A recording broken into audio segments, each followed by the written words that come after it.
मनुष्य का सबसे पहला परिचय अपनी माँ के साथ होता है। माँ ही उसका पहला गुरु होती है, जो उसको बोलना, खाना खिलाना, चलना सिखाती है। माँ का प्यार अपने बच्चे के लिए अकथनीय होता है। उसको हम बोल बताकर समझा नहीं सकते, ये तो केवल हम अनुभव कर सकते हैं। हम चाहे कितने भी बड़े हो जाएं, अपनी माँ के लिए हम हमेशा ही बच्चे ही रहते हैं। इसी तरह माँ के वचनों से प्रेरित होकर राजा पृथ्वी सिंह एक दिन मुनि वेश धारण कर लेते हैं। गुरु गोरखनाथ को अपना गुरु स्वीकार कर लेते हैं। गुरु गोरखनाथ एक बार राजा पृथ्वी सिंह को आज्ञा देते हैं भिक्षा मांगने की। तो राजा पृथ्वी सिंह अपने ही राज्य में भिक्षा के लिए आता है। लोगों के आके जब वो भिक्षा मांगता है तो लोग अपने राजा को इस तरह भिक्षा मांगते देखकर 1 पैसा 2 पैसा देने की बजाय 2 रुपया 5 रुपया देते हैं। काफ़ी पैसा, काफ़ी धन इकट्ठा हो जाता है। राजा वो पैसा अपने गुरु शिष्य जो भाई आए थे साथ में उनको दे देता है। वो सारा पैसा गुरु को समर्पित कर दिया जाता है। इस तरह राजा ये क्रम जारी रखता है आगे और अपनी पत्नियों के महल में पहुंचता है। उसकी स्त्रियां भी राजा को सारे जेवर दे देती हैं और कहती हैं अब ये जेवर मेरे किस काम के जब आप ही मेरे साथ नहीं हैं। इस तरह वो फिर अपनी माँ के महल में पहुंचता है। जब वहाँ वो भिक्षा मांगता है तो माँ कहती है मैं तुम्हें क्या दूँ, मैं तुम्हें जो भी दूंगी वो आप अपने गुरु को दे देंगे। मैं आपको एक काम करती हूँ, शिक्षा देती हूँ। मैं 3 बातें बतलाती हूँ, आप उन पे अमल करना। पहली मेरी शिक्षा यह है कि रात को मजबूत से मजबूत किले में रहना। मेरी दूसरी शिक्षा है कि आप स्वादिष्ट से स्वादिष्ट भोजन करना। मेरी तीसरी शिक्षा यह है कि नरम से नरम बिस्तर पर सोना। जब राजा ने सुना तो मुस्कुरा पड़े और हंस के कहने लगे माँ, अब मैं मुनि हो गया हूँ, मेरे पास अब धन दौलत तो है नहीं जो ये सारी चीज़ें मेरे पास होंगी। माँ ने कहा बेटा आप मेरी शिक्षा को गलत तरह से ले रहे हो। मेरा कहने का मतलब है जैसे मैंने पहली बताई कि रात को मजबूत से मजबूत किले में रहना।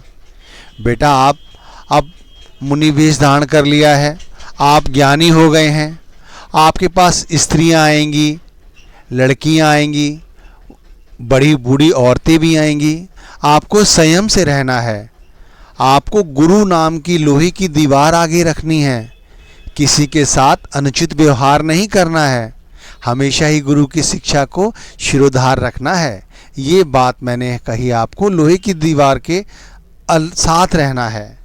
दूसरा मैंने आपको शिक्षा दी कि स्वादिष्ट से स्वादिष्ट भोजन करना है।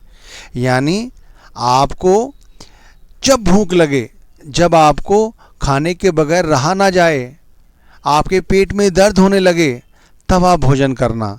उस समय यदि 7 दिनों बासा भोजन भी आप करेंगे तो आपको वो स्वादिष्ट महसूस होगा। उसमें आपको रस आएगा, वो ऐसा लगेगा कि 56 प्रकार का भोजन है। और जो मैंने आपको तीसरी शिक्षा दी है कि नरम से नरम बिस्तर पर सोना। बेटा जब आपको नींद आए, जब आपको नींद के बगैर रहा ना जाए, आप गिर गिर पड़ें, तब आप जहाँ भी लेटेंगे, चाहे वो भी कटीला रास्ता हो, गीला जगह हो, आप जहाँ भी सोएंगे वो आपको नरम बिस्तर की तरह ही प्रतीत होगा। देखो ये शिक्षा कितनी लाभप्रद उनके लिए हुई होगी और उन्होंने इसके ऊपर अमल भी किया। हमें भी इसी तरह अमल करना चाहिए अपनी माताओं द्वारा दी गई शिक्षा पर। इन्होंने जो शिक्षा दी कि आप जब भूख लगे तभी भोजन करें। आमतौर पर हम भोजन कब करते हैं? हम तो भोजन करते ही रहते हैं, शायद भोजन के लिए ही हम जिंदा हैं। हमें भी चाहिए कि जब हमें भोजन जब ही करें जब हमें भूख लगे, और जब भूख लगने पर हम खाएंगे तो हमें भी कैसा लगेगा? 56 प्रकार का भोजन लगेगा।